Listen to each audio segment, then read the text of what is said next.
Muchas gracias por participar. Y estos talleres están pensados en hacerse organizadamente con diferentes temas en el marco de un proyecto local frutícola y que está de INTA, que está en las diferentes zonas y teniendo como colaboradores a muchos técnicos y compañeros. Una de ellas es Paula Calvo, que nos va esta tarde a compartir una breve exposición sobre el tema de plantación y las consideraciones que hay que tener en cuenta en este momento. Bueno, empezamos con Paula y muchas gracias de nuevo. Bueno, muchas gracias Sergio por la presentación, y la idea de esto es que sea una presentación bastante desestructurada, como podríamos tener en la sala de cualquier agencia, mate de por medio, con las nuevas modalidades que se nos imponen. Cuando estábamos preparando la charla con Sergio, en algún momento decíamos que es la charla llena de obviedades y de las cosas más evidentes del mundo. Y van a ver que es así. No van a aprender nada nuevo, no les vamos a decir ninguna posta de nada. Son cosas absolutamente obvias, pero que por otro lado, esas obviedades se contrastan con a veces las plantaciones o las entradas en producción que tenemos en el valle. Así que un poco el punto a desentrañar es qué pasa un poco entre la teoría y la práctica, ¿no? Así que bueno, van a ver que lo que vamos a intentar a lo largo del día de hoy es hacer hincapié en lo que nosotros consideramos que es la clave a tener en cuenta para las nuevas plantaciones. Y básicamente es una rápida entrada en producción. Eso es un poco a veces lo que nos diferencia con otras fruticulturas del mundo, con otros números que vemos por ahí. Siempre la clave está en esa entrada en producción, que a la vez es el talón de Aquiles de los cultivos perennes, en contra de los cultivos anuales, y así que siempre el desafío es achicar esas brechas en los tiempos de entrar en producción. Y lo que vamos a tratar de ver a lo largo de la tarde es ir internalizando el tema de poder sacar números y poder ponerle número a todos los tiempos que perdemos en esas entradas en producción retardadas. Y cuando a veces, pensando en que ahorramos alguna cosa, poder traducirlo en el resultado final y ver si realmente es un ahorro o es una dilación en el tiempo en la entrada en producción. Entonces siempre el desafío es un poco eso, invitarlos a que estemos siempre con el lápiz afilado. Acá unos primeros números para que podamos ver la importancia de la entrada en producción. Estos son unos números que nos pasó Beto Santagni, que es un compañero que trabaja en el área de economía de nuestra experimental. Beto hace análisis económico de distintos modelos productivos. Entonces acá tenemos a la izquierda un modelo, a la derecha otro, y donde lo que podemos ver es que hay una diferencia. Beto, por supuesto, sacó todos esos números, esto es un resumen, muy notable en cuanto a los años en los que se recupera la inversión en distintos sistemas. Por supuesto que el sistema de la derecha es un sistema mucho más intensivo, que tiene una densidad de plantas mayor, pero independientemente del sistema de conducción, en estos números lo que es clave es el año en la entrada en producción y la cantidad de kilos que se saca en esos primeros años. Entonces, creemos que en este caso lo que tenemos que concientizarnos es que en la importancia de planificar las plantaciones, sobre todo porque son inversiones que vamos a hacer a largo plazo. Una vez que la planta está en el lugar, ya difícilmente podamos retroceder y cambiar una variedad, o retroceder y volver a repensar un sistema de conducción. Entonces, son decisiones muy importantes porque difícilmente luego se puedan rectificar, y lo que uno a veces ve en la práctica es que son decisiones que se toman bastante apresuradas, sobre la marcha, sobre la fecha de plantar. Así que un poco la idea es poder planificar con tiempo, teniendo en cuenta, hay 3 variables básicamente que hay que definir en esta etapa de planificación, que básicamente es qué variedad y portainjerto vamos a utilizar, con qué sistema de conducción lo vamos a plantar y a qué distancia de plantación. Como ustedes entenderán, estas 3 variables a definir están íntimamente relacionadas. La distancia de plantación tiene que ver con el sistema de conducción y a la vez tiene que ver también con la variedad y por supuesto con el portainjerto que vayamos a utilizar. Y para poder definir estas cosas, bueno, es importante pensar en cuál es la comercialización de cada productor. Eso un poco va a fijar la variedad que necesita. No es lo mismo el productor que entrega un empaque donde ya trabaja con determinadas variedades, al productor que por allí tiene posibilidad de llegar a un mercado y hacer su propia comercialización. Es importante tener en cuenta cuál ha sido la composición varietal plantada en los últimos años.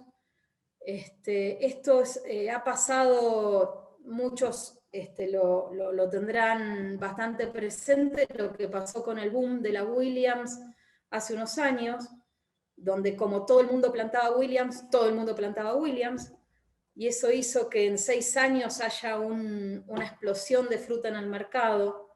Entonces esas son cuestiones a tener en cuenta, pensar dónde vendemos y si ese mercado de acá a 5 años va a tener receptividad para lo que estamos plantando en este momento o va a estar saturado. Y por otro lado, por supuesto, lo que es la factibilidad técnica y biológica, es decir, momento de floración para las heladas, qué capacidad de mano de obra tenemos, qué capacidad de inversión tenemos. Esto nos va a estar definiendo mucho la superficie que podemos ir plantando en cada temporada, digamos. Como les decía, las variantes, una vez que tenemos definido la variedad, el sistema de conducción, eso no es una receta fija, hay un montón de variantes. Lo importante es que podamos ver que están íntimamente relacionadas y que cada combinación variedad y portainjerto se adecúa a una distancia de plantación y a un sistema de conducción adecuado, y que eso lo tenemos que ver como un sistema. Difícilmente una vez que tengamos la planta ya a una distancia escogida, después podamos cambiar ese sistema de conducción con éxito.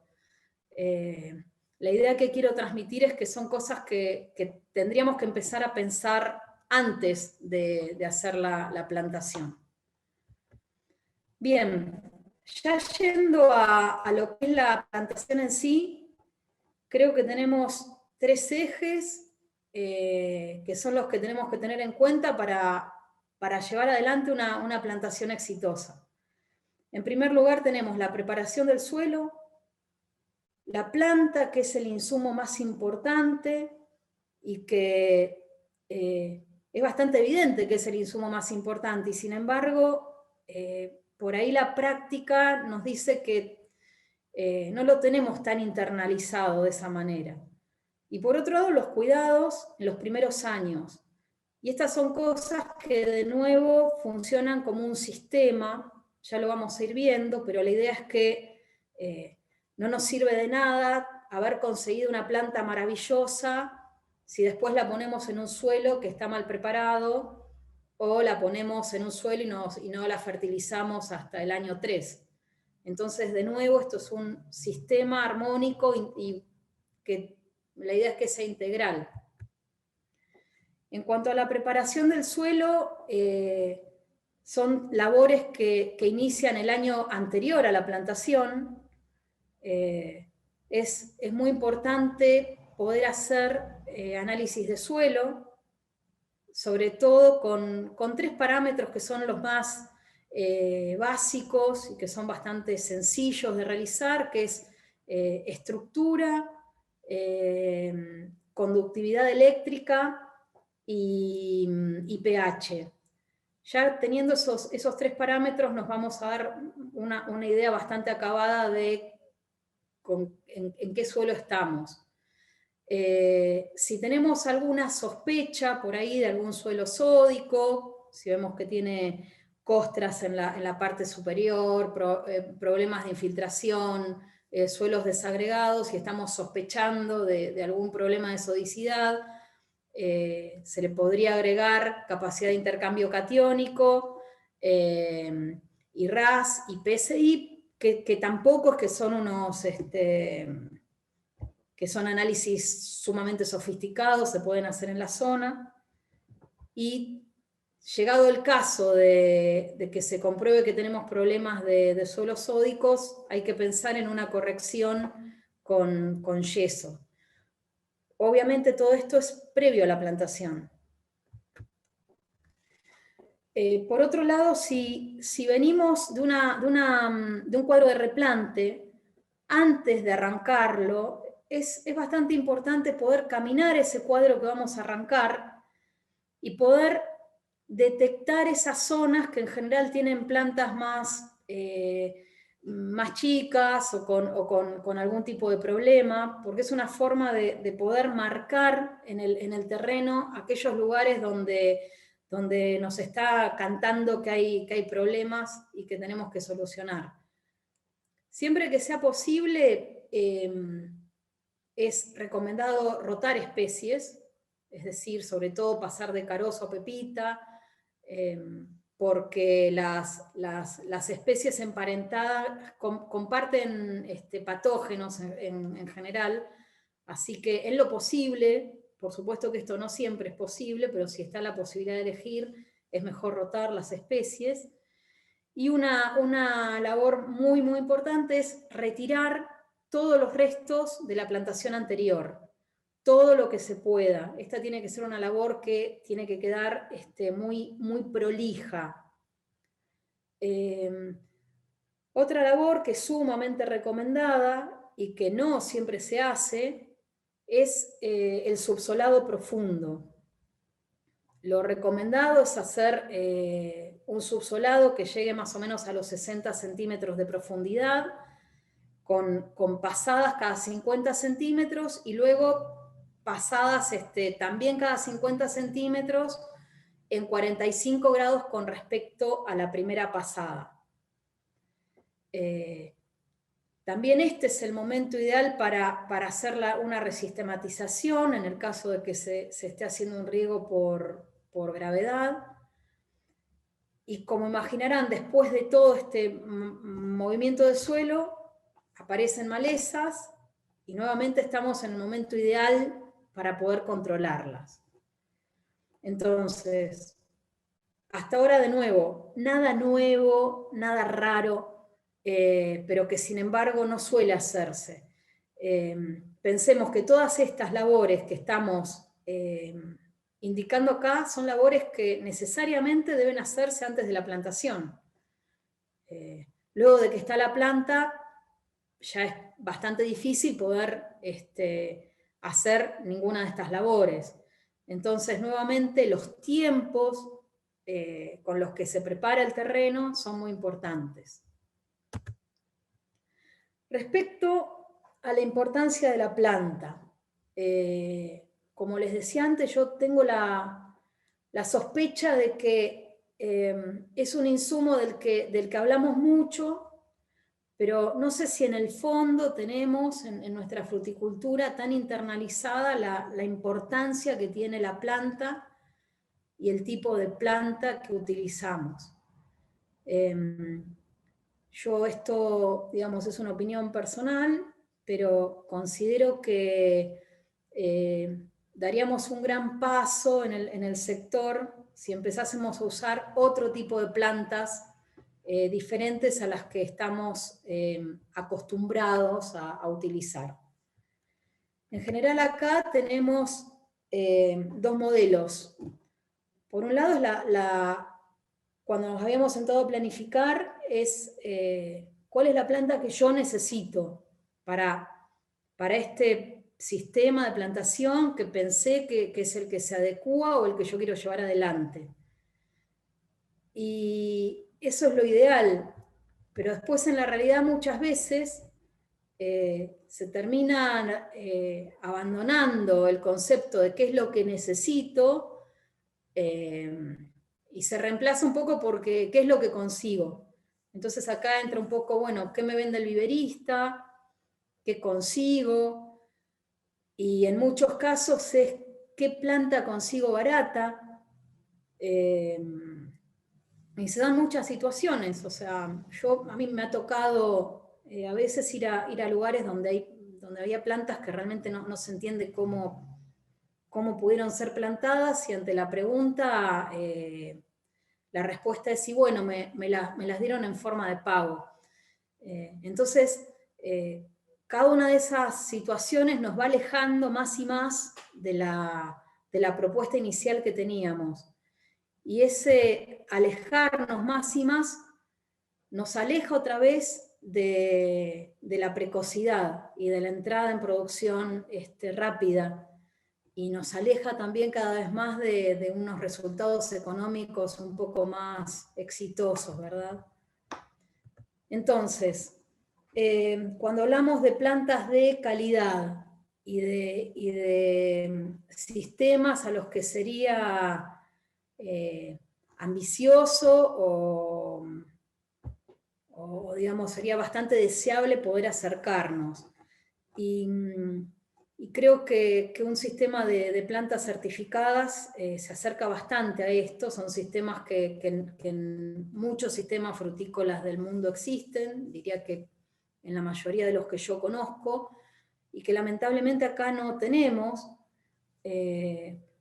Yo creo que no se puede responsabilizar por esto a nadie. Estamos metidos en una especie de cuento del huevo y la gallina, porque cuando se le pregunta al viverista por qué no entra en esos sistemas o por qué no hace tal tipo de planta, la respuesta es que el productor no está dispuesto a pagar una planta de una calidad superior.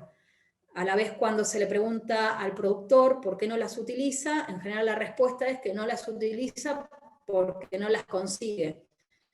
Entonces, bueno, de alguna manera creo que en algún momento vamos a tener que poder, entre todo el sector, romper un poco esa inercia y dar un paso hacia adelante.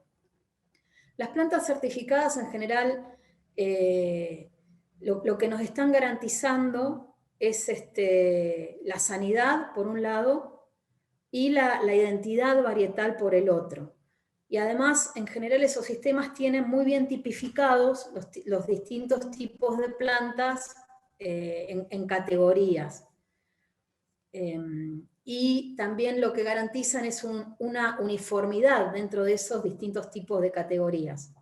Pero bueno, independientemente de los sistemas que tengamos o no tengamos, lo que sí nos tenemos que fijar, y esto es muy importante, es que la planta que vayamos a adquirir esté libre de plagas y enfermedades, sobre todo de las más importantes, como la galla de corona, como Phytophthora, como pulgón lanígero.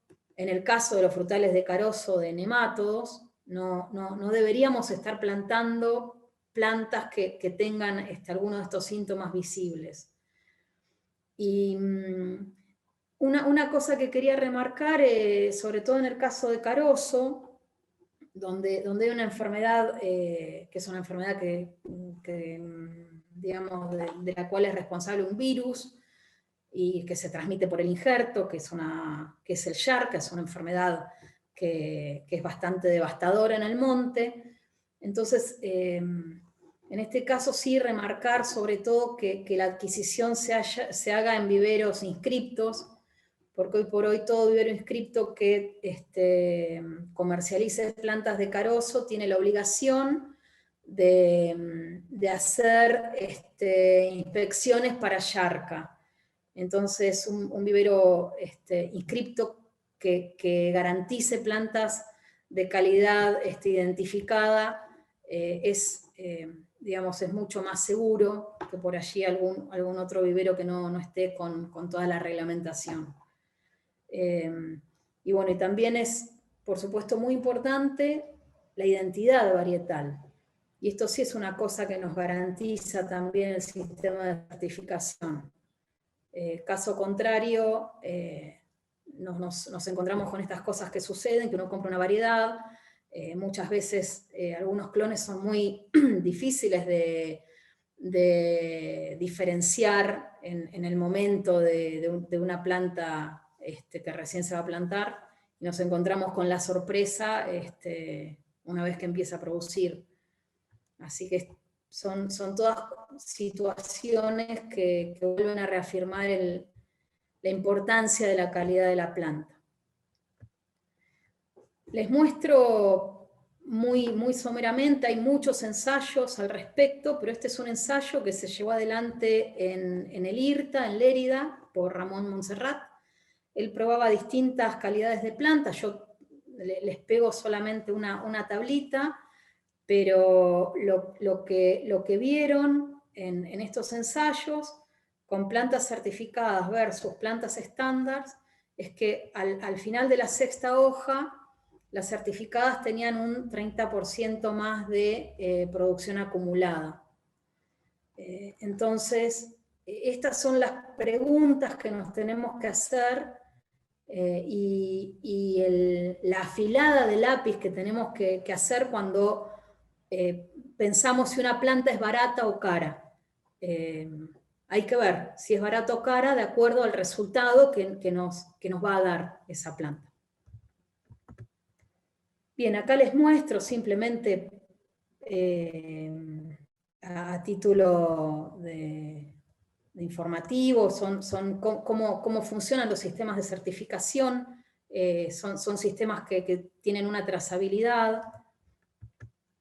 Acá esta es una foto que gentilmente me compartió Gustavo Battistoni, son viveros que también trabajan con plantas certificadas, en este caso son viveros de Estados Unidos. Estos son viveros de Italia, donde ven que el tipo de planta es bastante distinta a la que nosotros estamos acostumbrados a manejar. Entonces, ¿qué sería una planta de alta calidad, una planta ideal, o la planta que estamos pensando para una fruticultura con por ahí algunas características de mayor precocidad? Bien, deberíamos pensar en que es una planta alta, que tiene al menos 1,70 m de altura, con el fuste suficientemente también grueso, aproximadamente debería tener 1,5 centímetros de diámetro a una distancia cerquita del injerto. Una cosa muy importante es que debe tener muchas raíces, pero raíces en cabellera. Estamos a veces acostumbrados a esas raíces tipo zanahoria, largas, con muy pocos pelos absorbentes. Pensemos que la riqueza de las raíces en los primeros años está en los pelos absorbentes, en esas pequeñas raicillas. Entonces hay que buscar esas raíces en cabellera. Por supuesto que si nos vamos a manejar en sistemas de eje central, el fuste tiene que ser bien dominante.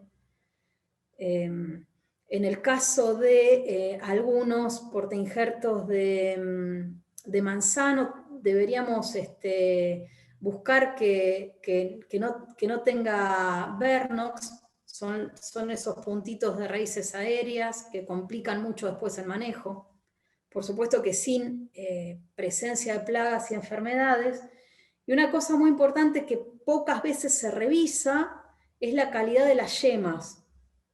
Muchas plantas vienen con yemas ciegas o con yemas de muy mala calidad, y tenemos que pensar que a partir de esas yemas va a salir la estructura de nuestro monte. Entonces, esas yemas son muy importantes. Por supuesto que tienen que venir sin síntomas de deshidratación. Y acá tenemos todo un proceso que es desde que se arranca la planta en el vivero hasta que nosotros la plantamos, el transporte, el almacenamiento en trinchera o en bins hasta que la plantamos. Todos esos son puntos que por un lado debemos evitar la deshidratación y por otro lado debemos cuidar mucho las raíces. De nuevo, de nada nos va a servir pagar una planta de alta calidad con una gran cabellera si la mitad de esas raíces las perdemos en el transporte y en el manipuleo de la planta. Y una cosa que es la diferencia más grande que hemos visto con estas fotos que les mostraba anteriormente es la presencia de ramas anticipadas. Las ramas anticipadas, lo ideal sería que al menos tenga unas 6 ramas, que estén distribuidas a lo largo del fuste, que esas primeras ramas empiecen idealmente a los 80 centímetros, desde el inicio, desde el pie, digamos. Y bueno, el manejo también de las ramas anticipadas implica todo otro cuidado con las plantas. Al hacer los manojos, no se pueden apretar, no se pueden romper esas ramas. Entonces, son sistemas que todo el sistema es un poquito por ahí distinto a veces a lo que estamos acostumbrados. Bien, acá unas fotos un poquito más cercanas de viveros que producen ramas anticipadas.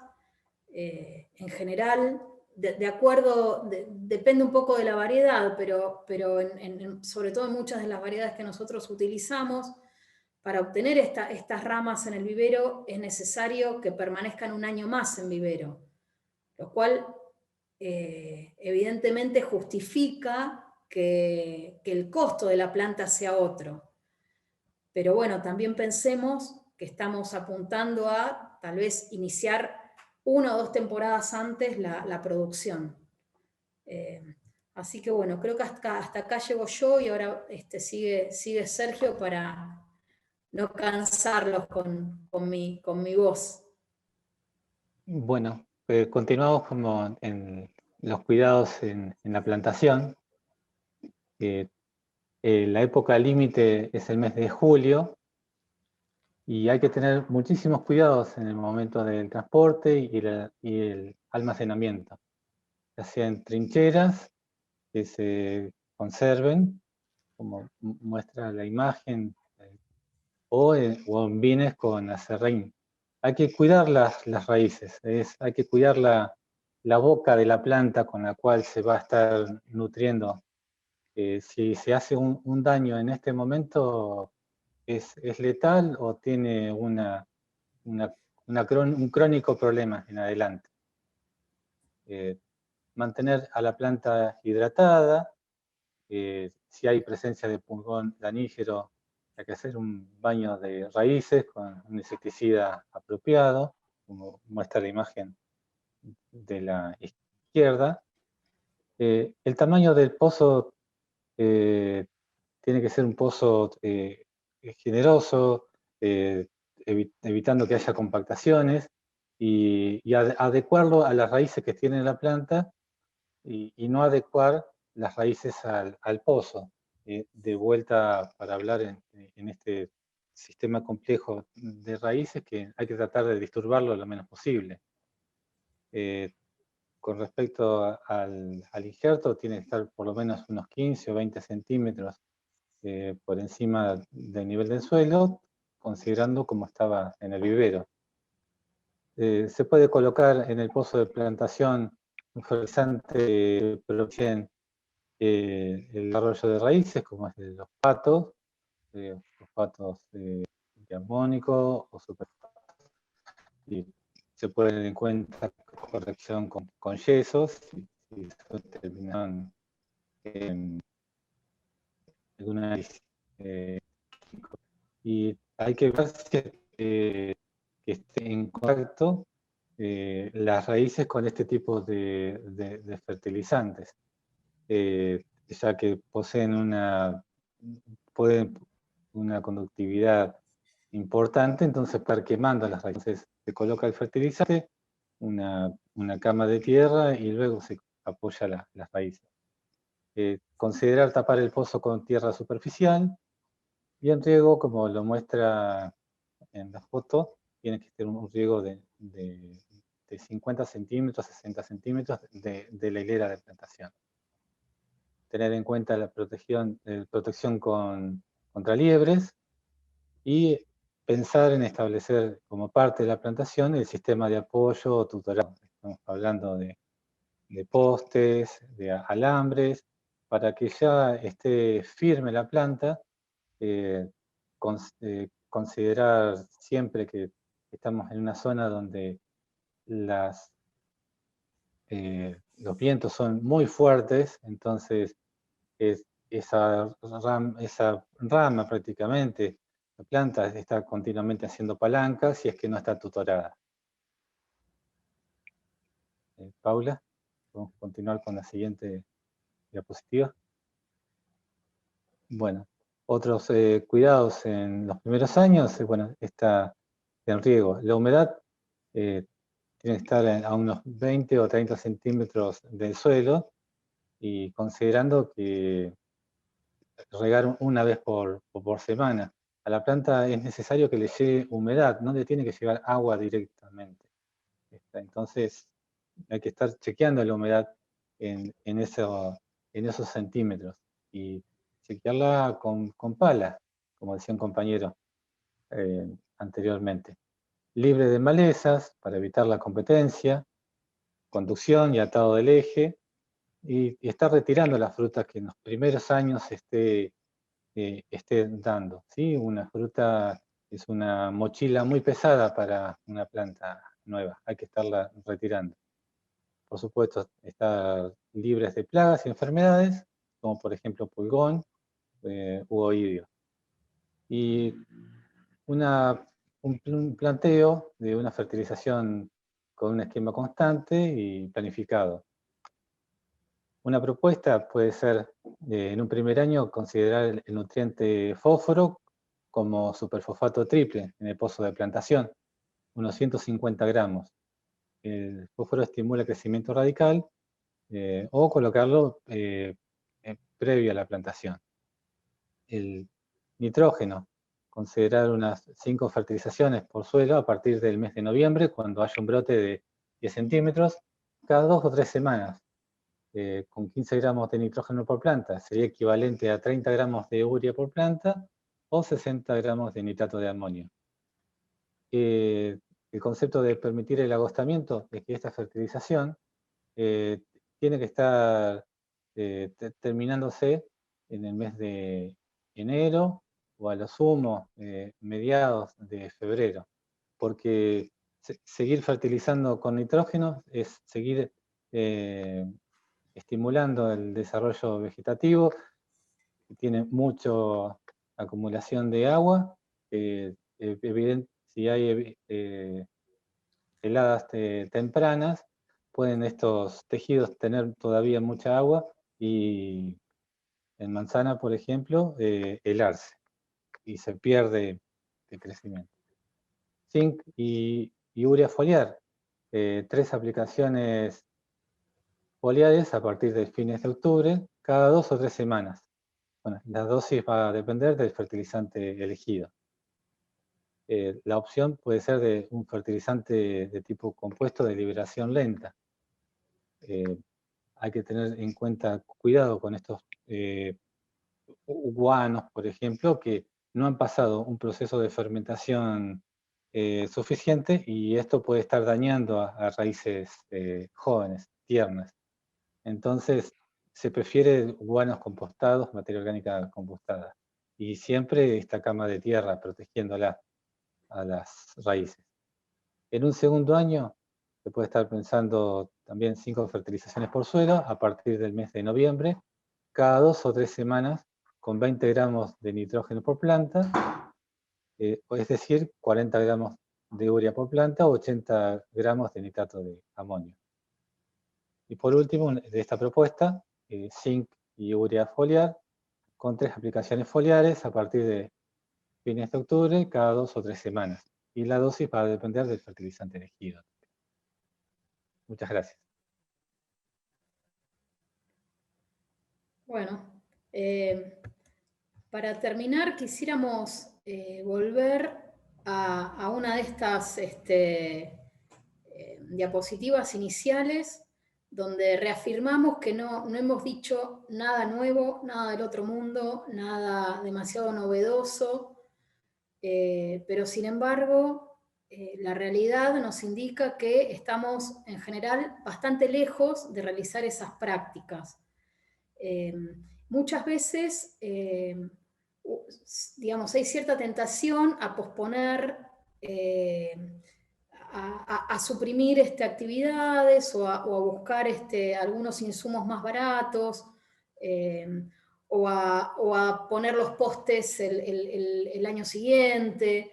Entonces, de nuevo, el concepto es volver a invitarlos a agarrar el lápiz, la libreta, y empezar a sacar cuentas si realmente eso que nos ahorramos es realmente un ahorro en nuestro sistema, porque cada desvío que vamos teniendo de estas recomendaciones es una sumatoria que después impacta en la entrada en producción. Entonces, volver a repensar si el concepto de ahorro es tal como a veces tenemos incorporado. Así que bueno, eso es un poco todo. Muchas gracias y bueno, la idea ahora es abrir a los comentarios, a la charla. Así que bueno, yo voy a dejar de compartir pantalla. Sergio, toma el mando de la cosa. ¿Sí? Ahí veo en el chat una pregunta de Franco Ruiz. Franco, si querés, desmuteate, y la idea es que podamos tener una charla como si tuviéramos en una ronda de mate. ¿Qué tal? Buenas tardes. Hola Franco, ¿cómo va? ¿Todo bien? Sí, quería hacer una consulta más o menos, a ver si tiene alguna experiencia a la hora de plantación, de alguna recomendación en 2 líneas en general, que yo he probado, que he visto que han hecho. Eh, una es inoculación con micorrizas a la hora de plantar. Viene un producto que son 2 compuestos que inoculan y se planta. Y la otra línea es un poco de la de atacar a los hongos del suelo o a los hongos que pueden afectar nuestras raíces, y se hacen tratamiento con fungicidas. Son 2 o 3 productos que se usan normalmente. ¿Qué contemplaciones hace al respecto? Si tienen alguna experiencia, y qué recomendarían ustedes de acuerdo a la variedad o lo que vayamos a plantar. Un poco saber eso. ¿Qué experiencia tienen? No sé, Sergio. Eh, ¿No? de experiencias, yo no conozco Franco, y vos, Paula, ¿sabés de esas alternativas que propone? A ver, respecto al uso de micorrizas, Sé que se han hecho algunos ensayos donde es muy difícil establecer las diferencias porque depende muchísimo de la planta de la que vos arranques y sobre todo del suelo en el que lo estés incorporando. Sí, sé que en algunos lugares se utiliza en el vivero para estimular la emisión de raíces secundarias en vivero. De todos modos, a mí me parece a ver, que uno lo que tiene que evaluar son variables de impacto. Si uno tiene todo lo otro aceitado, si llegás con una planta con un montón de raíces, si tenés el suelo bien preparado, si aplicaste materia orgánica, digamos, esos son puntos que son de mayor impacto en el resultado, que tal vez cuando tenés todo eso resuelto, se pueda ir a la sintonía fina, digamos. Y respecto a los hongos, en general, el problema es que los hongos vienen con las plantas. Así que yo creo que el énfasis debería estar puesto en plantar plantas libres de enfermedades. Luego después los hongos que están en el suelo, digamos, salvo que sea un monte muy complicado, que venga de una situación anterior ya compleja, con la cual la recomendación sería dejarlo descansar y hacer una pastura. Pero creo que, bueno, que habría que ver en situaciones particulares, pero en líneas generales me parece que siguiendo todas estas recomendaciones por allí no son actividades o sea, no son labores de alto impacto. Pero de nuevo, en líneas generales, si todo eso está ajustado, probablemente sí se ve una diferencia aplicando este tipo de productos. Paula, si me permitís, le doy la palabra a un compañero, a Juan Kildin, que Sí. me comenta que tiene una experiencia respecto a la pregunta de Franco. Bárbaro. Hola Franco, me presento, yo soy Juan. En San Patricio de Chañar se hizo una plantación, un productor hizo una plantación de Super Chief a lo moderno, riego por goteo, 350 por 080 para llevarlas en eje central, y se puso 1 kilo de compost en el hoyo de plantación, el fosfato diamónico o el fertilizante fosforado que bien comentó Paulita, y 8 litros de la micorriza disuelta en agua como primer riego de plantación dentro del hoyo de plantación. Los resultados fueron buenos de las plantas. Por supuesto, en chacra no hay testigos, no tenés con quién comparar. No hubo una hilera sin micorriza, se le aplicó a todo. Claro. Y lo que se observó es que las principales variables que afectaron al crecimiento inicial de esta plantación fueron las condiciones del suelo. Como bien dice Paula, un análisis de suelo previo a la plantación, con salinidad, pH, presencia de sodio, profundidad del suelo, el tipo de textura, si es arenoso, franco, arcilloso, limoso, es lo que marcó el crecimiento. Donde había napa freática alta, Franco, las Super Chiefs se endardaron y quedaron petizas. Donde la napa daba más respiro a las raíces, ahí la cosa vino mucho mejor. Y por supuesto, aprender a manejar un riego por goteo al principio lleva un poco de tiempo. No es riego gravitacional, pero con la fertirrigación se hizo un cambio drástico cualitativo, más las aplicaciones de zinc, también puede ser un poco de magnesio y manganeso, foliar junto con nitrógeno, y bueno, ahí se logran los 80 centímetros de elongación del eje anual. Algunas plantas llegaron al metro, y en los lugares de suelo limoso con napa freática alta, agatas llegamos a los 20 centímetros. Entonces, es conveniente estudiar muy bien el suelo antes de plantar, sacar las raíces, no plantar una especie sobre otra, como dijo Paula perfectamente. Y si eso no lo podés hacer, invertir 2 años de tiempo en pasturas, estabilizar los microorganismos del suelo, los patógenos, y después arrancar con una plantación limpia, pura, con suelo subsolado, libre de gramilla y sorgo de Alepo, que se comen nuestras plantas, y ahí va el éxito, ¿sí? Ese fue el resultado de esta experiencia.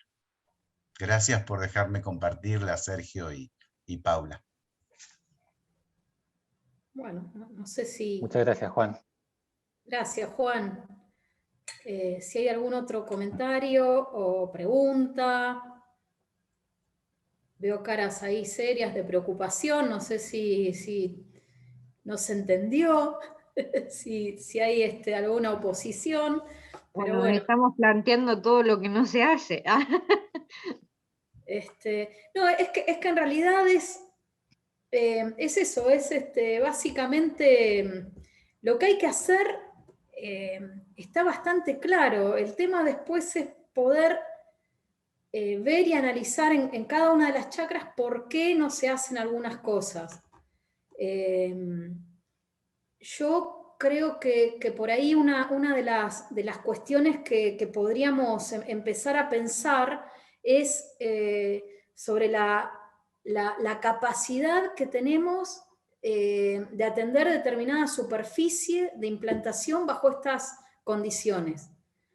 Quiero decir, si no nos va a dar el cuero, no sé, ya sea la inversión, la disponibilidad de personal, para hacer 1 hectárea, hagamos media, pero asegurémonos que esa media la vamos a poder hacer bajo estos parámetros. Me parece que un poco esos son los clics que a veces tenemos todos, porque todos estamos inmersos en estas condiciones.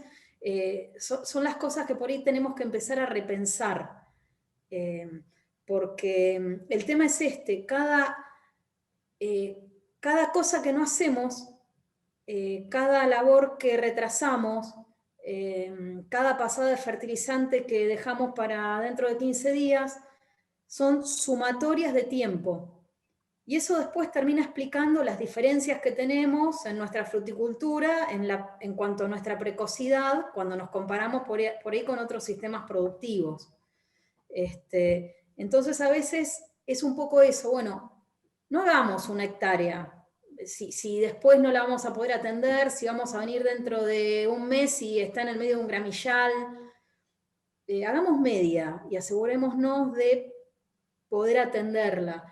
Y otro concepto que me parece que en general nosotros no estamos acostumbrados a manejar es la integridad de los sistemas. Quiero decir, no nos va a servir de nada tener una planta maravillosa si después la plantamos en un suelo que bueno, con el trajín le terminamos de pasar la rastra hace 15 días. No nos va a servir de nada tener una planta que estamos realmente pagando lo que cuesta una planta de primera calidad, si luego no la vamos a tutorar. Entonces, son sistemas armónicos.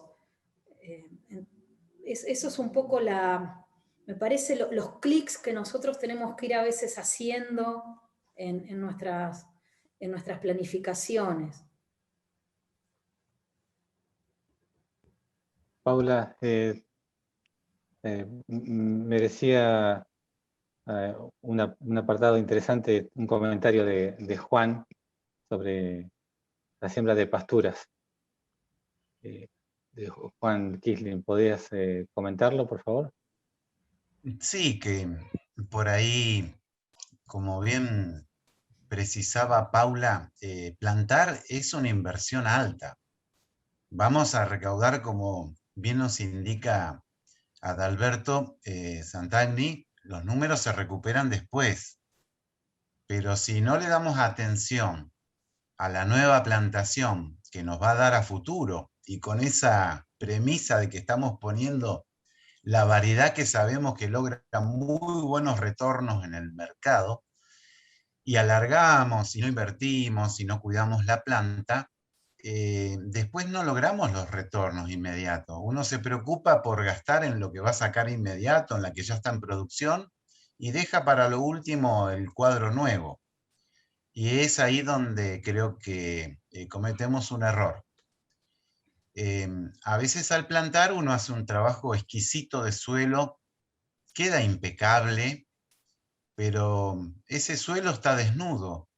En el verano va a tener reflejos del sol. Y ese sol nos va a quemar las hojas a veces. Entonces conviene cuidar ese oro que tenemos en el suelo, que se llama materia orgánica, a través quizás de un abono verde, una pastura de verano. Moja, moa, mijo, maíz de Guinea, guarda, porque es muy alto, un sorgo, separarlo mucho de las plantas, pero hacer una cobertura verde, que el suelo no se calcine con el sol, evite el reflejo del exceso de radiación, y después a fin de temporada se desbroza y se incorpora con una rastra de discos.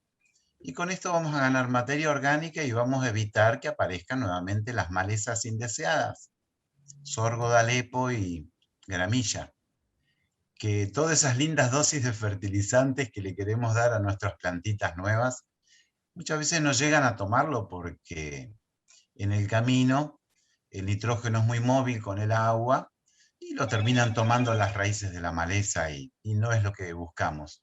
Entonces esos cuidados posplantación creo que es el capital a futuro y es donde muchas veces uno nota que no se recupera bien el capital invertido en esa nueva plantación porque se lo deja para lo último en la chacra, cuando debiera hacerlo primero porque es nuestro futuro. En general, el cuadro nuevo es un poco el patito feo de la chacra. Es el que, bueno, es más, hay que podar, hay que cosechar, y bueno, después cuando queda tiempo, viste, bueno, pasás por el cuadro nuevo. Y después no entendemos por qué tarda 7 años en entrar en producción. No hay mucha cosa demasiado rara. Pero es lo que pasa, yo entiendo que pasa porque, bueno, lo otro a veces termina siendo más urgente, pero tenemos que empezar a poner el acento en estas cuestiones. Hay una pregunta de Caro, dice, ¿qué pasa con la plantación de trébol? Creo que era para vos, Juan, que estabas hablando de las pasturas. Sí, Paulita, hay una pregunta. Sí, yo la veo ahí, Ah, dice, ¿qué pasa con la qué bien. plantación de trébol? Uy, gracias. Si es trébol blanco, yo le digo inviertan en una bolsa de semilla, pero de esas de 25 kilos y para toda la chacra. El trébol blanco tiene una virtud, que crece con el frío y cuando la gramilla se hela en invierno y no crece, y el trébol blanco avanza sobre la gramilla y la termina combatiendo. Esto es un tema muy importante, ante todo en los bordos de riego o los bordos de plantación. Donde el agua no llega es donde primero agarra la gramilla. Y da muy buenos resultados. Una siembra otoñal o una siembra de primavera, después de una desbrozada baja, simplemente distribuir la semilla y esperar que la naturaleza haga lo suyo. Más vale riego en las calles. Y después de una moa en las calles se puede poner una avena con vicia, y en la primavera la volvemos a desbrozar, incorporar al suelo con rastra y con un víboro cultivador con cajón sembrador. Por ahí hay muchos varones, siempre son fierreros en la chacra, les gusta tener muchas herramientas. Con una siembra de 30, 40 kilos de una festuca baja, si es más enana, tipo de jardín, de jardinería, mejor, y unos 3 o 4, a lo sumo 5 kilos de trébol blanco, vamos a armar una linda pastura perenne que nos va a dar materia orgánica. La mitad está arriba, la mitad está abajo, las raíces se recambian todos los años, cuando se pudren incorporan materia orgánica, es un autoarado biológico, y la incorporan a profundidad, dejan canalitos de entrada de aire y respiración del suelo, aumentan la vida del suelo, y la parte aérea vienen unas desbrozadoras ahora con descarga lateral. En vez de tirar para atrás, tiran para los costados. Y podemos hacer la construcción de un mulch de pasto seco sobre los bordos, y eso aumenta la vida del suelo, mejora la proliferación de las raíces en superficie. Esto es importantísimo cuando tenemos napa freática alta, mejorar la parte buena que tenemos del suelo sin agua, y de esa manera podemos hacer una plantación más orgánica, más biológica, y aprovechar las fuerzas de la misma naturaleza. Ahora, un detalle al plantar y la calidad de la planta del vivero es cuál es la distancia desde el injerto hasta donde empiezan las raíces. Tenemos que tener por lo menos 20 centímetros por arriba de la superficie del suelo, ¿no, Sergio? ¿Y planto en plano o planto en lomo? Porque si planto en plano con 20 centímetros y elevo el cabellón de la línea de plantación, voy a francar la planta. Entonces es conveniente estas cosas pensarlas antes de poner la planta y enterrarla. Cuestión de que si voy a plantar y voy a cultivar con lomo o camellón, hago el camellón y planto arriba del camellón, ¿sí? Y respeto la distancia del injerto al suelo, si no el portainjerto no va a hacer su efecto, la planta se va a francar. Y de esta manera, bueno, son pequeños detalles sobre una gran inversión. Es una erogación de dinero muy grande hacer una plantación, hay que cuidarla al máximo. Y todos esos cuidados redundan en un rápido retorno de la inversión, y tener esa variedad, esa manzana roja super chief, esa que se vende sola en el mercado, o siempre uno planta pensando que la variedad que pone va a ser un buen negocio, así que hay que darle muchos cuidados. Bueno, Juan, perdón. Sí, no, eso. Con No, esto hacemos manejo del suelo. Teníamos otra pregunta anterior a la de Caro, que, perdón, se me pasó, que es de Graciela. Es una pregunta que dice lo siguiente, dice, disculpen los términos utilizados, pero no soy del rubro, perdón, a veces uno habla, perdón Graciela, para quienes ya están metidos en el tema, dice, se habló de subsolado y nivelar el suelo, ¿qué pasos a seguir? Sergio, ¿la tomás vos? Sí. Estos trabajos de un subsolado profundo disculpen si comento algo que ya saben, pero es un trabajo, una herramienta que hace un trabajo en profundidad, que necesita mucha potencia. Es importante el gasto de tanto sea de subsolar como de nivelar, y también si partimos antes, para lo que voy a decir ahora, erradicar, hacer un trabajo de subsolado y estar nivelando el láser, un dato fresco acá de la zona que hacen servicios, tenemos que estar hablando de 150.000 pesos por hectárea para tener en cuenta. O sea, son gastos importantes, y luego posteriormente viene la plantación. Pero podemos, este proceso de estar erradicando montes, luego nivelar, luego hacer pruebas de riego, comentándolo brevemente, y luego mantener de malezas libre el cuadro que se va a plantar. Diciéndolo muy brevemente, podemos buscar información al respecto que tenemos disponible y compartirla con ustedes para estar respondiendo un poco mejor la pregunta de Graciela. Pero económicamente lo quería mencionar, que sobre un proveedor local que hace estos servicios, estamos hablando de gastos importantes, hoy aproximadamente 150.000 pesos por hectárea desde lo que es el proceso de erradicación de un monte, pasadas con rastras, subsolado y hasta nivelación con láser. Espero someramente haber respuesto tu pregunta, Graciela. Sí, por ahí, Graciela, yo voy 2 pasos más atrás, asumiendo que tal vez no seas del rubro agrícola. Bueno, el subsolado es, básicamente el subsolador es una herramienta que tiene una púa muy profunda que se mete en el suelo, digamos, y lo va rompiendo, y tiene la posibilidad de romper todas las capas duras que haya abajo. Porque contra esas capas duras la raíz de la planta no va a poder penetrarlas, y el agua a la vez tampoco va a percolar bien. Y el nivelado tiene que ver porque en la zona la gran parte del riego es por gravedad, y el agua escurre desde un punto más alto, digamos, sobre el cuadro hasta un punto más bajo. Entonces esa nivelación hace que ese riego pueda hacerse parejo. Si está mal nivelado, vas a tener sectores donde el agua no llega y sectores donde se encharca. Así como a rasgos generales.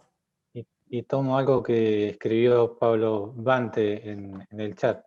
Sentite libre de comentarlo. Pero dice, otro problema se presenta el subsolado. En el subsolado es la aspersión que está enterrada, que lo hace imposible. Así que... Sí, de todos modos, yo en eso lo que creo es que, digamos, una vez que el monte está erradicado, y si tenemos unos buenos planos del lugar donde están las cañerías, igual vale la pena hacer un subsolado, obviamente evitando romper todos los caños, pero aunque sea entre las filas, me parece que es una labor que realmente hace mucho a la diferencia en la plantación. Y son estas labores que, si no se hacen en el momento, después difícilmente se puedan hacer cuando ya tenés la planta y tenés las raíces, porque si haces un subsolado muy cerca de la planta, rompes las raíces. Entonces es como el momento apropiado ese. Pero sí, por supuesto que quien tenga cañerías enterradas, acuérdese de marcar bien en las cabeceras por dónde van los caños, ¿no? Sí, ahí quería agregar, Paulita, del riego. Imagínense que la planta es chiquitita, esa raíz que le ven que ponen dentro del hoyo de la plantación, ocupa tanto suelo como una maceta, la maceta de jardín de la abuela. Entonces nosotros tenemos que llegar a proveer agua al principio a esa pequeña cantidad de suelo para proveer a la planta, que no se seque. La fotografía que mostró Sergio, ilustrativa, es muy linda del lomo de plantación con las plantas en el centro y 2 canalillos a los costados. Ese sistema de riego es altamente recomendado en un suelo nivelado para la plantación, porque les va a permitir a ustedes hacer riegos seguidos. Cada una semana hay que regar la planta nueva. No porque se haya gastado todo el agua, sino porque el volumen de exploración de suelo es muy pequeño. Después, con el tiempo, pueden espaciar un poco más los riegos, porque el sistema radical ya va a empezar a crecer y va a ocupar más volumen de suelo y se las va a arreglar para conseguir mejor el agua. Así que, bueno, el cuadro nuevo se riega 2 veces cuando se riega uno solo el cuadro viejo en producción. Y el agua arranca de la cabecera, cuando abren el boquete con la pala, en media hora, 40 minutos máximo, tiene que llegar al pie de bordo. Entonces tienen que ser riegos suaves y rápidos. Y la canaleta, el canalillo, es como un riego por surco, es muy eficiente. Y les va a permitir regar rápido. Entonces ese cuadro capaz que lo riegan en 2 horas. cuando un cuadro grande en producción les demore 4 horas. Depende también cuánta agua venga en el canal y la sequía. Así que bueno, agarrar la pala para regar ahora. Sí, yo acá estaba intentando compartir pantalla porque hay una pregunta. Lo que pasa es que si comparto pantalla no veo más la pregunta, pero creo entender que es respecto a, no me acuerdo la persona, Pablo me parece que se llama, es respecto a, en este cuadro, ¿dónde podríamos ubicar al pie franco? Bien, si uno pudiese elegir, y volvemos a la situación donde estaba Mafalda, en la planta que uno quisiera, yo creo que difícilmente elegiría un franco.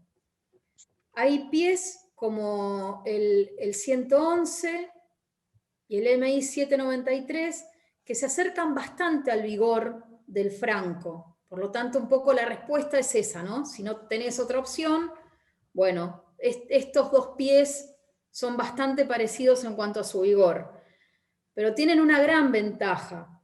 Primero es la uniformidad, ¿sí? Porque al ser pies clonales, las plantas son más uniformes. Y por otro lado, es la resistencia al pulgón lanígero. Entonces, a la hora de elegir entre un vigor bastante similar a estos dos que son muy grosos y un pie franco, yo elegiría un franco, yo. Si no te queda otra, y la pregunta respecto al franco es esta, el franco se ubica un poco, tal vez un poquito más de vigor que el 793, no mucho más, y de todos modos, no hay recetas fijas para esto porque el vigor que te va a conferir no es lo mismo en distintos suelos. Entonces la respuesta la tenés también que cruzar con el tipo de suelo que tengas. Pero imagínate que un franco tiene un poco más de vigor que un 793. No sé si respondo porque cuando pongo la pantalla no veo más todo lo otro, así que... Paula, te digo la pregunta completa de Facundo López. La fuiste respondiendo.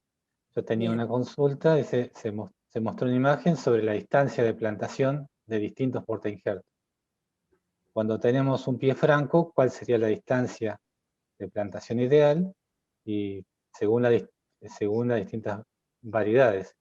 ¿Y cuál de los portainjertos comercializables son más recomendados y por qué?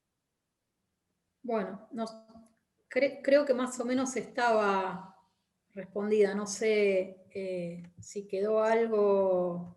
O Facundo mismo quiere ampliarla. Si querés ampliarla, desmuteate nomás, Facundo. Estamos... No lo veo. Ah, sí, ahí lo veo. Pero bueno, no... Está calladito, Facundo. Ah, bien, ahí dice que se entendió. Bien. No sé si alguien tiene algún comentario, alguna pregunta más. Sí, Paulita, quedaron dos que yo no respondí, que si el trébol blanco hay que inocularlo. Bueno, saben dale, que métele, Juan, dale, ¿sabes? Paulita. No, dale, Gracias. porque yo no... O sea, como tengo la pantalla abierta, por ahí no veo bien el chat, así que metele nomás, Juan.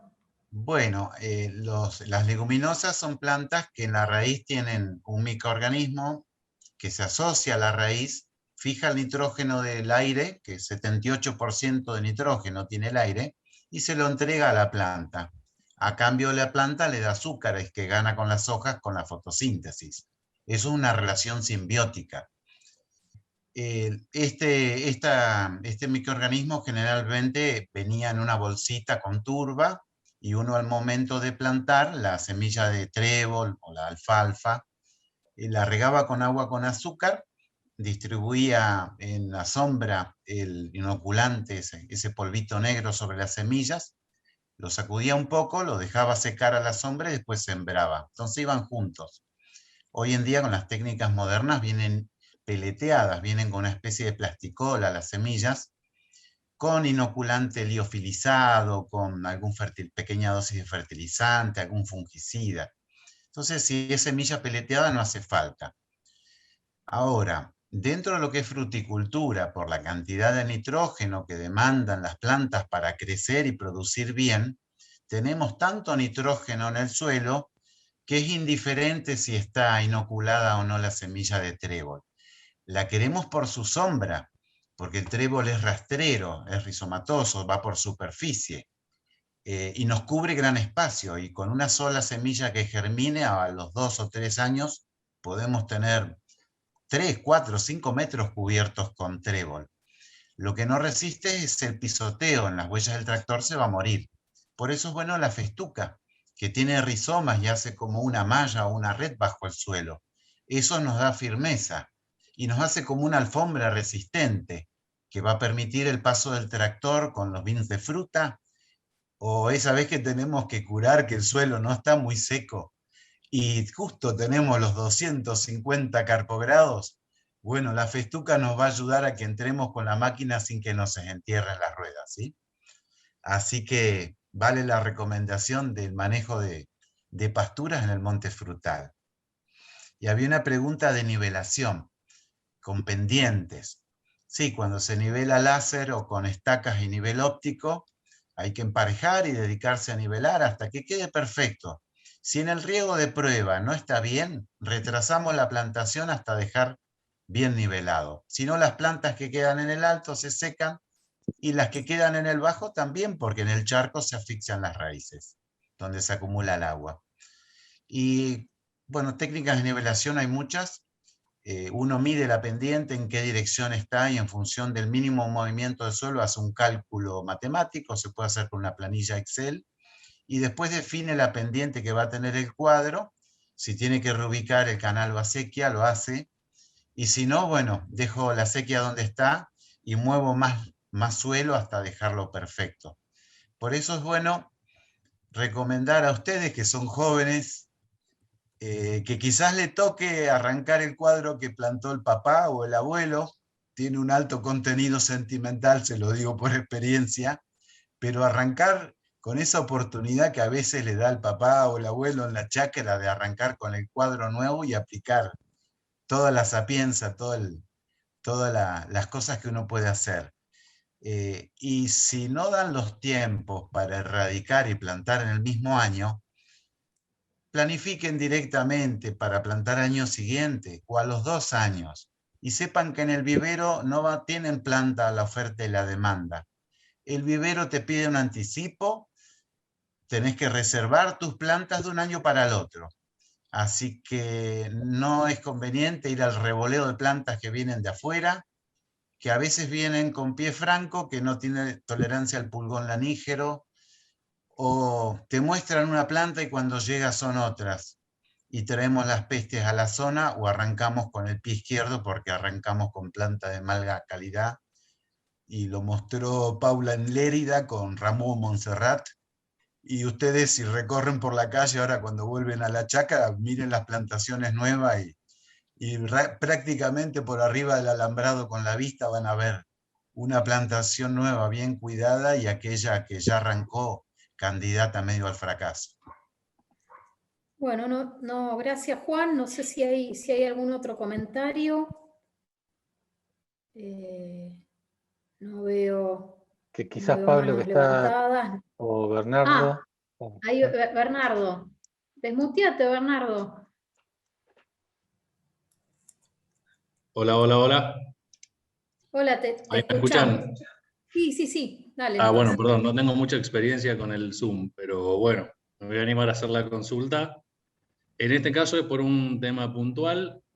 ¿Cuál sería su recomendación si yo como productor tengo que hoy, no sé, 7 de julio, quisiera replantar un cuadro improductivo de Redelicious, con marco de plantación antiguo, calle de 5 metros, plantas a 4 metros, y ¿cuál sería su recomendación para hacer hoy? Si encarar la replantación para en un mes mover suelo, plantar, poner postes, o plantar, como un poco la respuesta me la dio recién Juan Roberto, porque el pedido de plantas debería ser un año antes.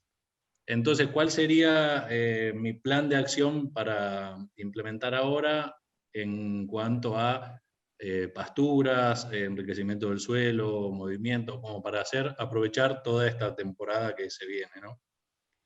Bueno, a mí me parece que a lo largo de la charla esa respuesta estaba un poco dada, que justamente la idea es preparar el suelo con anticipación.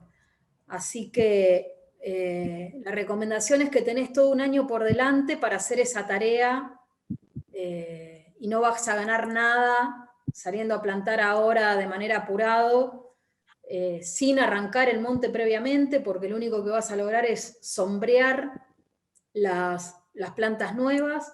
Y por otro lado, la experiencia muestra que estos híbridos que a veces se suelen hacer, porque no voy a arrancar, le meto una fila en el medio, le meto una planta en el medio, le pongo un poste allá, le corto esta rama para que no me la sombree, o sea, todas esas cosas que vemos todo el tiempo, lo único que logran es retrasar la entrada en producción de lo nuevo que estás poniendo. Porque lo que tenemos que pensar es que es muy difícil que puedan convivir en el mismo cuadro plantas adultas con plantas jóvenes, porque tienen otras demandas. Entonces, en el criollo más llano, yo creo que en esos híbridos no se logra ni chicha ni limonada. O sea, ni estás consiguiendo buenas producciones en el monte viejo que ya tenés y por algo lo estás pensando en arrancar. Y a la vez, como no le puedes dar las condiciones ideales a lo nuevo que estás plantando, estás entrando en retrasar la producción de eso nuevo. Entonces, en general, mi recomendación es no hacer esos híbridos. Si tenés un monte que ya está a una distancia muy grande, que estás pensando en erradicar, erradicalo, saca bien las raíces, empezá a trabajar el suelo, ponerle una pastura, nivelar, o sea, todas estas cosas que estuvimos recomendando es un trabajo que podés tener de acá al año que viene, y a la vez te da tiempo también para acordar con algún viverista de confianza la planta que vos querés. Yo vuelvo a esto porque es posible hacer esas plantas, no son plantas extraterrestres. Y hay viveros que tienen las capacidades para hacerlas. Pero eso en general funciona a pedido previo, porque son plantas que lleva, en general, plantas con anticipadas de Red Delicious, te lleva 2 años en el vivero. Entonces hay que acordarlo previamente con el viverista, el tipo de planta que uno necesita. Todo eso va un poco en contra esto de qué puedo hacer ahora y ya largarme a plantar.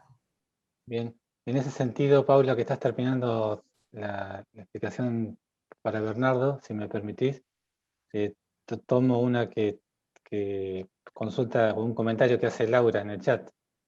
No sé cuál es el motivo, pero varios viveros ya están pidiendo hasta, corregime Laura, hasta con 2 años de anticipación. ¿Puede ser? La mayoría, inclusive para el año que viene, ya no tienen más plantas. No sé cuál es el motivo, si es que hay mucha demanda o poca producción. La verdad que no lo sé, pero sí. Eso financieramente nos preocupa, a mí me preocupa un poco.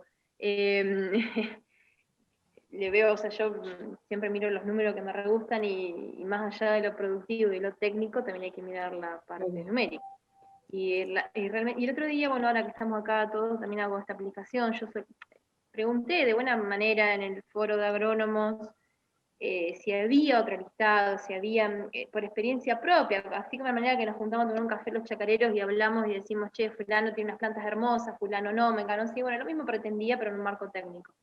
Bueno, por ahí no se entendió bien, qué sé yo. porque quizás podemos disipar un poquito la demanda a un solo vivero que es centralizado acá en el valle. Bueno, después tuve algunos datos, después te los paso, Pauli. Uy, se me está desconectando la batería. Pero bueno, todos, inclusive los que me pasaron, solicitan 2 años previos. Y 2 años en esta actividad es mucho. Ya uno es un montón, imagínate 2 años. Los años pasan y bueno, y financieramente también, no sé, es complejo, está complejo el tema para plantar. Sí, yo tengo un poco intuyo cuál es la razón. Si uno conoce bien cómo es el manejo del vivero, es muy difícil, digamos, de un año para el otro, aumentar mucho la producción de tus plantas. Entiendo, vos lo que decís es que es muy difícil anticiparse a los Es muy futuros pedidos. difícil. No, es verdad, vivimos en años complejos. Estamos en claro, años no, complejos. pero técnicamente es difícil, Sí, porque vos tenés en general tenés una cepada que te da una cantidad de portainjertos determinado. Entonces, digamos, para expandirte en eso, vos necesitas cierta certeza, porque también ha pasado en viveros grandes que en épocas donde no se trabajaba a demanda previa, digamos, el viverista hacía un montón de plantas y le quedaban ahí de clavo, digamos, y tampoco el vivero las puede retener tanto tiempo en el vivero. Y esto tiene que ver con estos picos que tenemos nosotros en nuestra actividad, donde por ahí hay 3 años que nadie planta nada, y después de golpe hay un auge, porque bueno, cambia un poco la bocha de las condiciones, y todo el mundo quiere salir a plantar. Entonces al viverista le cuesta mucho tener esa estabilidad. No es que esté defendiendo a los viveristas, pero simplemente hay una razón técnica para eso. Pero de todos modos, yo creo que si uno pacta hacer plantas anticipadas, que tenga ramas anticipadas, el tema de la rama anticipada es que vos pensás que el tiempo en el que esa planta larga la rama, o lo hace en tu chacra, o lo hace en el vivero. Entonces uno a veces dice, uy, estoy perdiendo un año. Y no sé si estás perdiendo un año, porque vos vas a recibir una planta donde esa ramita ya estuvo creciendo. Entonces un poco es eso, y yo creo que hay viveros que pactándolo a vos te pueden estar dando la rama anticipada. Porque el tema de las plantas ya con ramas anticipadas, si bien la va a tener 2 años en el vivero, el portainjerto ya lo tiene. No sé si me explico bien, Laura, pero ese portainjerto ya lo va a tener y la planta la puede empezar a hacer crecer. Si vos ya se la pedís para que te la dé con rama anticipada, la va a tener un año más necesariamente. Entonces vos ahí te podés, digamos, jugar a pedirla 2 años antes, pero vas a tener otro tipo de planta después para llevar al campo. Qué lindo esta charla entre chacareros, Paula. Espero Está haberme fabulosa. hecho entender un poco, no sé. El viverista, Laura, en realidad te está ayudando, porque te está dando tiempo a que prepares bien el suelo, que hagas una buena erradicación, estabilices el suelo con pasturas de verano y de invierno, con verdeos. Te está ayudando a juntar plata para pagar la nivelación que propuso Sergio, que es lo más indicado. Unos tambores de gasoil para pasar el subsolador, que el tractor va en primera baja y es la mejor herramienta. Va muy bien, pero... Perdón, yo entiendo, Juan, que la preocupación de Laura va por el lado de lo financiero, porque en general vos das una seña, acordás, para que el viverista te haga esa planta. No es lo mismo lo financiero a 1 año que lo financiero a 2. Pero de nuevo, ya que uno lo va a pactar a 2 años, es bueno encontrar transformar la desventaja por ahí en una ventaja y tal vez es una oportunidad para... Te la pido con anticipadas. Porque la planta, tal vez se presentan por ahí oportunidades. Por supuesto que esto uno lo puede hacer en la medida en que tenga un viverista de confianza, serio, con quien se pueda hacer esos acuerdos a futuro, ¿no? No sé, Laura, si te ayudamos un poco o te la complicamos más.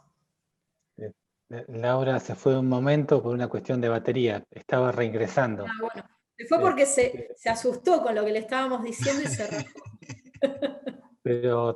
Pero ahora, Cintia, si querés, Matochi, ¿querés hacer vos el comentario que estás haciendo en el chat o te lo decimos nosotros? Sí, dale, Cintia, animate y desmuteate. No, que yo decía que el costo de la planta también en 2 años en el vivero va a ser otro, porque esa planta en esos 2 años tiene que mantenerse, tienen que darle de comer, entre comillas, ¿no?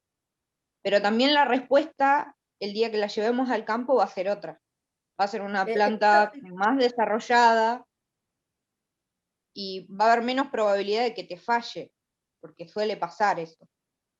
Correcto, sí. Uy, Laura, qué lástima que no estabas antes. Tiramos todos los datos de dónde podías conseguir las plantas recontra buenas, baratas en este momento. Pero bueno, lo lamento. El destino. No, un poco, Cintia, sí, es tal cual vos lo decís. La planta, por supuesto que ese tipo de planta cuesta más. Son plantas que están 2 años en el vivero y que además, para que pueda producir anticipadas, la distancia donde se hace, donde se hace el repique en el vivero no es la misma. Ustedes piensen que en un vivero una cosa es tener una planta que es un palito y otra cosa es una planta que tiene que tener espacio para dar anticipadas y tiene que tener la luz suficiente para que eso suceda. Por lo tanto, en un vivero ocupa más espacio un sector de plantas anticipadas que uno de no. Pero de nuevo, yo los desafío a que saquen las cuentas, porque una planta de esas características a ustedes les va a dar fruta antes. Entonces, bueno, sí, pero la pago más. Sí, bueno, pero capaz que esos 2 años más, vos también le estás poniendo una plata encima a la planta. Entonces, por ahí, en el resultado final... Hay que poner en la balanza por ahí lo que te decía, que es menos probable que una planta con 2 años en el vivero te falle. Sí. O la descarten en el vivero. Claro, un poco no sé hasta dónde alcanzaste a escuchar, pero un poco era esto de ver si, bueno, yo trataba de explicar por qué el vivero no puede inmediatamente aumentar su cantidad de plantas. No, eso lo entendí, es verdad. Bien, pero por otro lado me parecía que tal vez si en este momento se empiezan a hacer los pedidos a 2 años, es una buena oportunidad para además pedirle al viverista plantas con ramas anticipadas. Porque ya que lo vas a hacer a 2 años y la planta ya la tenés igual, digamos, porque el portainjerto, a ver, la cantidad de portainjertos es la misma, solo que la vas a tener 1 año más en el vivero. Tal vez se transforma esto en una posibilidad de conseguir otro tipo de planta. Me parece que eso es posible, porque la tecnología está, no es una tecnología tan distinta, simplemente en el vivero se rebaja, se aplica promalina, hay capacidades en los viveros locales para poder hacer eso. Entonces un poco era tal vez ir por ese lado. Y bueno, no sé, no quiero repetir todo de nuevo, pero si querés después lo seguimos charlando, si no se entendió. ¿Qué ¿Sabés, Paulita, que vos mostrabas recién el lápiz y el sacapunta y me encantó? Porque hay que sacar los números. La pregunta de Bernardo, ¿arranco este año o el año que viene? Y sacar los números del margen de ese monte en los últimos 5 años. ¿Es barata o es cara la planta? Evalúen la inversión, no es solo la planta, es mano de obra, tractor, gasoil, fertilizantes, 4 años de tiempo de uso del suelo hasta que empieza con una producción aceptable. Hay que profesionalizar un poquito más y sacarle la punta al lápiz, hacer unos números, aunque sea gruesos. Cada uno los tiene en la cabeza, pero si los llevamos al papel es mucho mejor. Y van a ver que una plantación, en vez de 1 hectárea, si no tienen el dinero, porque el flujo de fondos de la chacra no da, hacen media hectárea un año y dentro de 2 años otra media hectárea, eso es mucho mejor. Y si tengo que esperar 2 años con el cuadro en blanco, son años de inversión. Hacer un verdeo de verano, un verdeo de invierno, no son muchas horas de tractor ni es muy cara la semilla. Y el beneficio que tengo en la rapidez de la entrada en producción, eso sí es lo significativo. Y ese es el cambio cualitativo que ustedes tienen al alcance de la mano. Demostrarle al papá y al abuelo que la plantación de ustedes arrancó súper mejor. Yo quiero hacer un comentario respecto al sacapuntas y al lápiz que te gustó tanto, Juan, que tal vez eso denota un poco mi edad, pero la próxima voy a poner un Excel, porque así no se me cae la sota. Bueno, Pablo, no sé si... Pablo estaba por hacer un comentario, Pablo Bante. Sí. Sí. Me pareció. No, yo decía simplemente que había escuchado algo ahí de que se usaba promalina. ¿Cuál es el efecto en las plantas nuevas? No, yo lo En los decía viveros. respecto al vivero, al uso en el vivero. Lo que hace es estimula la emisión de laterales. ¿Sí? Ah, bien.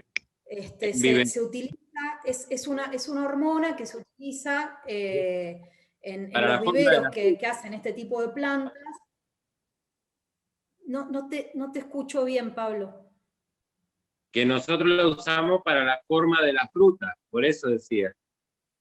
Bueno, sí, es una hormona que también se utiliza para la forma en la red de Lisius, pero en el vivero, tanto como las citoquininas, las gibrelinas, estimulan la emisión de laterales y es una tecnología que se utiliza en los viveros que producen este tipo de plantas.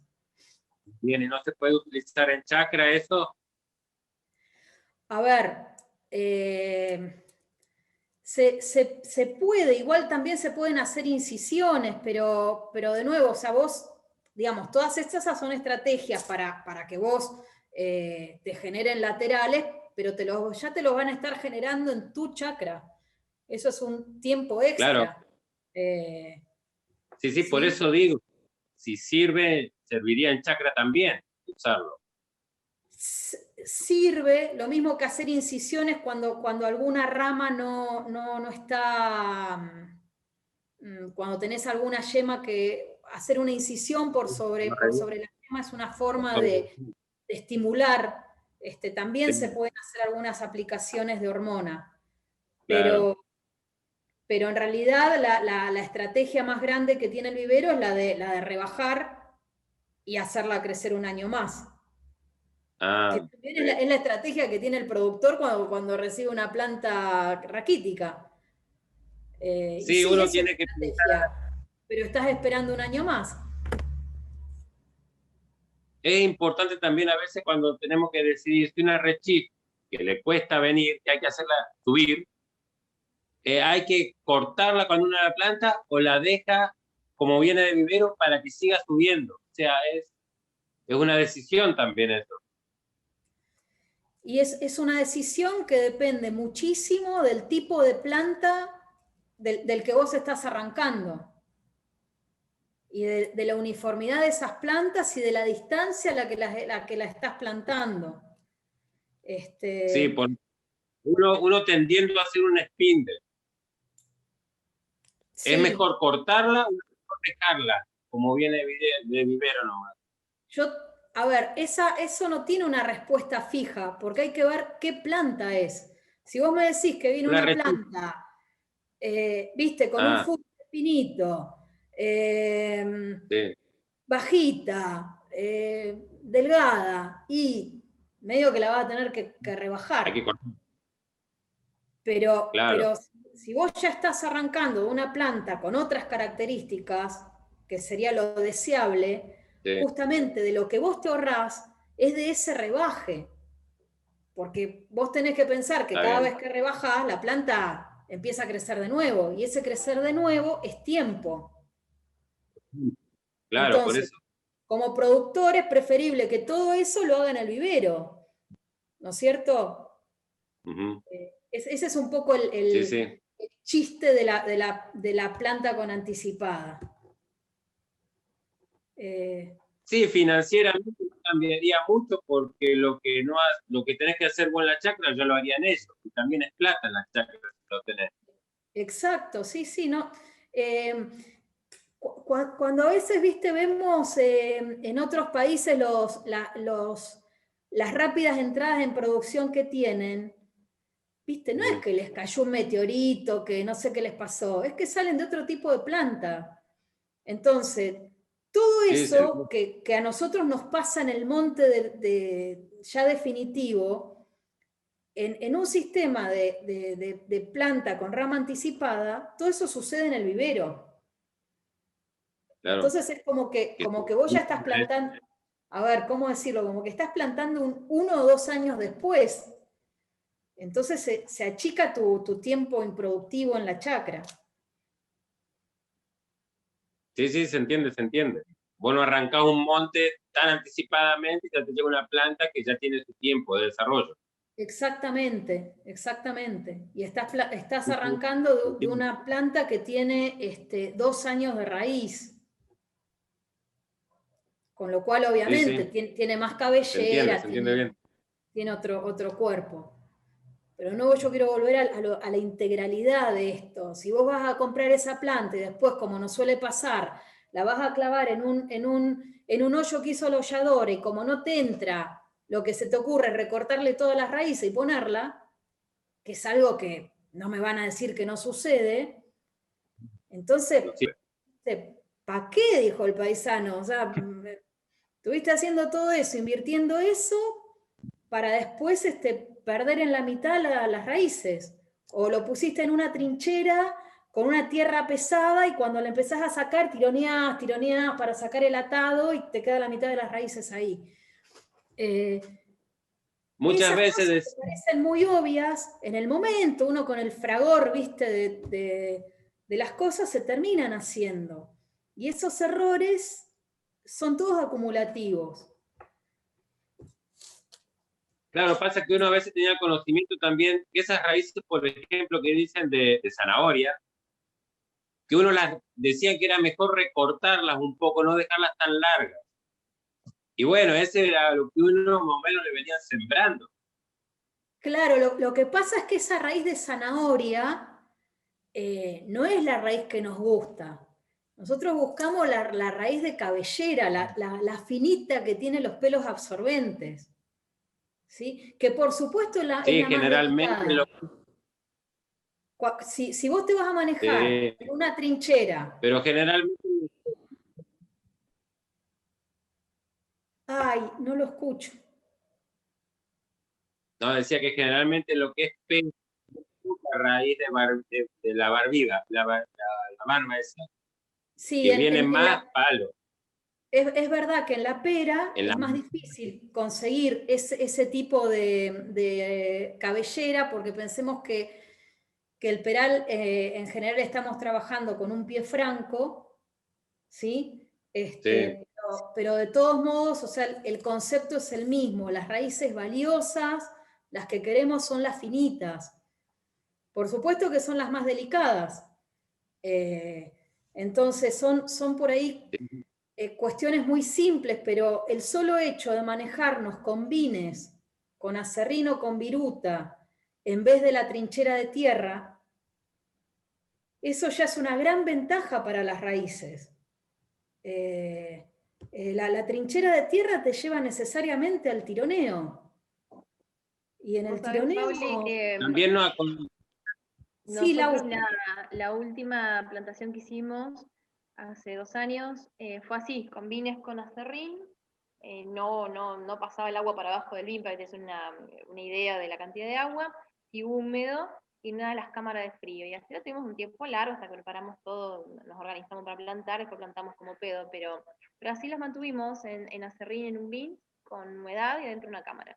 Y la exacto, verdad, impecable. Inclusive sí, guardé unas es estacas con las una... cuales injertamos, inclusive hasta brotaron de esa manera, ya habían sacado brotes y espectacular. Sí, es una forma muy práctica porque además, eso incluso si tenemos confianza con el viverista, lo que se puede hacer es llevarle los vines en el momento en el que el viverista va a arrancar esas plantas y nos evitamos que entre en la trinchera del vivero. Ustedes piensen que cada vez que la planta sale de un lado, entra en otro, la saco de acá para allá y voy perdiendo raíces. Y las raíces que pierdo no es la zanahoria, pierdo las raíces que tienen los pelos absorbentes. Y esta técnica que explica Laura, la verdad que es impecable a nivel de las raíces. Y si no, yo los invito a cualquiera que use la trinchera de tierra a que se ponga a escarbar un poco una vez que terminó la plantación, a ver qué es lo que encuentra en la trinchera. Y no, va a encontrar tiene un razón, montón de raíces que te dan ganas de llorar. pierde tiempo. Son Es como pequeños así. puntos sencillos de incorporar, me parece a mí, ¿no? Hay una pregunta de Caro. Este,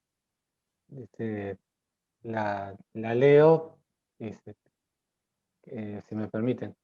¿Qué me Sí, pueden dale, decir? Sergio, porque- ¿Qué me pueden decir del compost de orujo de manzana para los cuadros recién plantados? Bien. Primero, el orujo, en general no tiene muchos nutrientes, Caro. Entonces, no sé bien cuál sería el objetivo. Si el objetivo es incorporar nutrientes, no te va a estar aportando mucho. Y un gran problema del orujo es que es bastante complicado para manejarlo porque tiene altos niveles de fermentación. La fermentación, cuando no está completa, libera calor. Y ese calor te quema las raíces o te quema el cuello de la planta. Entonces habría que ver muy bien cuál sería el objetivo que se está buscando con eso. Tal vez lo que más te puede aportar el orujo, si es que está bien compostado y nos estamos asegurando de que ya terminó su proceso de fermentación, por ahí te ayuda a mejorar un poco la estructura del suelo, si es que tenés un suelo que por ahí está muy compactado, pero si es que podés elegir entre otro tipo de materia orgánica, yo creo que otro tipo de materia orgánica además te está aportando nutrientes y te está aportando algún tipo de microorganismos que ayuda más al agregado del suelo. Pero bueno, hay que ver la razón por la que quisieras agregar orujo. Nutrientes no te va a aportar, si esa es la pregunta. Y tiene esta cuestión de química que, como aporta más fibra, secuestra nitrógeno del ambiente que se coloca. Así que a la planta cercana, el nitrógeno del suelo se lo secuestra por 6 meses, por lo menos no lo conoce, porque está fijándose en los microbios para tratar de degradar esa fibra que aporta. para tenerlo en cuenta, que salvo si ese orujo previamente, creo que una compañera nos ha sugerido que incorpora urea y entra en ese proceso de descomposición programado que Paula comenta, hasta luego ser usado, bueno, ya cambia. Pero así de una, es como, le costaría mucho la degradación para ese orujo y a la planta que no va a conocer el nitrógeno por unos meses. Bien.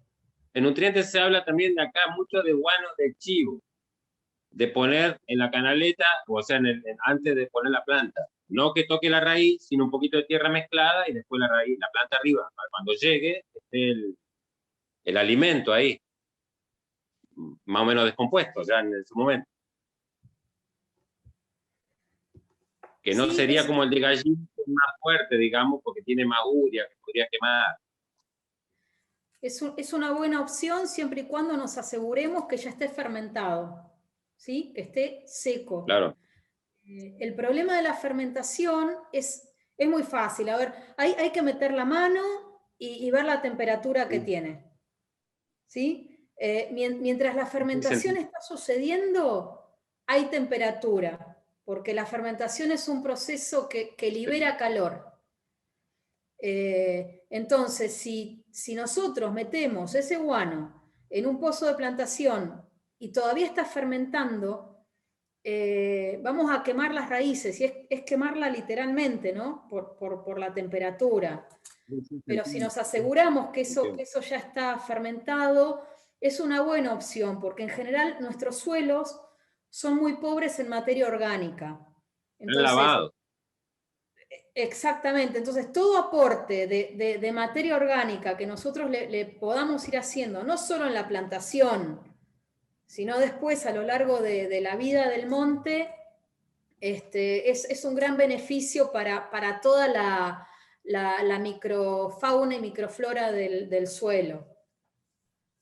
Pero en el momento de la plantación hay que tener estas precauciones. Que ya haya terminado su proceso de fermentación y que no esté en contacto directo con las raíces. Sí, si me permitís, Paula, yo creo que cada chacarero que tiene materia orgánica cerca quiere aprovecharla. Si es una juguera al orujo, si es un matadero el rumen, o la bosta de los corrales de desbaste, pero bueno, ya sea por las nuevas prácticas frutícolas, buenas prácticas frutícolas que te piden que todo el abono incorporar al frutal esté compostado. O si no lo haces, que haya 6 meses de que lo aportás hasta que inicias la cosecha. Ya no están marcando tiempos. Y si podés comprar el guano y te lo traen y es de chivo, de gallina, de vaca o de lo que sea, y no está fermentado, déjalo fermentar en pila en la chacra, no lo incorpores hasta que no está bien descompuesto. Se va a descomponer y vas a compostarlo mucho mejor en pila que desparramado en la chacra. Y después ponerlo en línea. Ese surco de riego que hizo Sergio a pala, que le salió buenísimo en la foto, ese tirás el guano ahí y le pasás un aradito, una rejita, y ya lo tapás. Siempre el guano va incorporado, nunca a la vista, si no el nitrógeno se nos va a la atmósfera. Y que sea compostado. Y te van a venir también las plantas, que Pablo creo que vas a tener que hacer poda en verde en esas plantas. ¿Vos qué opinás, Sergio? ¿Le damos poda en verde a las plantas después cuando brotan o las dejamos hasta el invierno? Y según Juan, aprovechando si está en una planta redshift,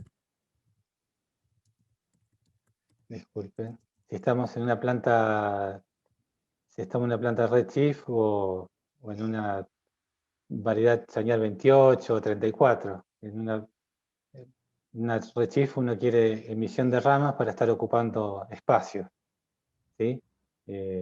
En cambio, una señal 28, 34, sí podría estar mereciendo esa poda en verde para ir conduciéndola al espacio que se le decidió previamente asignar.